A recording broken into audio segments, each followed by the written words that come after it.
Hello, what's up mga kalori mo ko? For today's videos, nandito ulit tayo sa Karwatan Market at makakasama na naman natin ang nag-iisang Boss Ricky TV.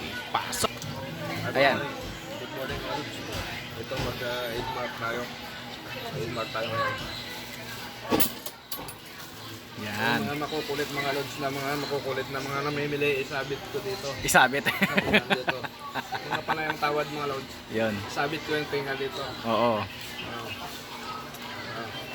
Ano ba masasabi mo ngayon at Boss Ricky? Mag-ano tayo ulit? Pang-patikas. Pampatikas At pwede nyo yan sabitan ng kaldero mga Lods. na may laman. May laman pa. Madaling araw yun. Nagtutulaok pa. Wala pa. Yan ang ginseng.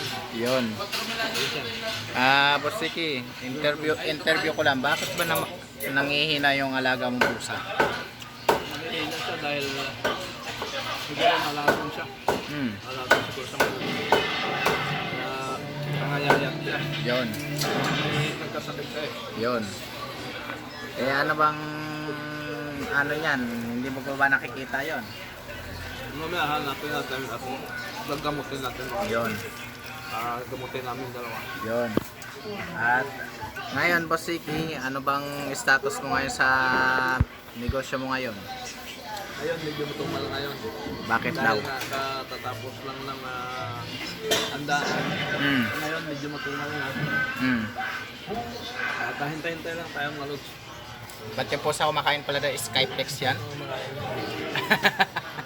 Nakain siya ng Skyflex, oh. At huwag kalimutan mag-inching. Kasi ito yung pang-patikas. Yun, pampatikas.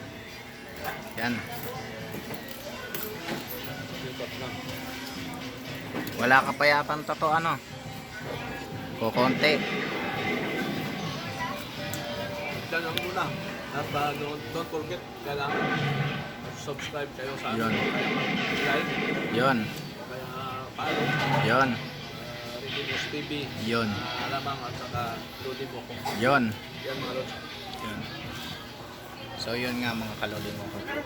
For today's video medyo malungkot kami dahil ang alaga niyang pusa ay medyo mahina na. Tamlay sarado kasi hindi namin alam kung yun ba ay nalason o nakakain ng bawal. Kaya yun, susubukan natin siyang gamutin mamaya pagka nakita na ni Boss Ricky. So yun lang guys, see you for next week.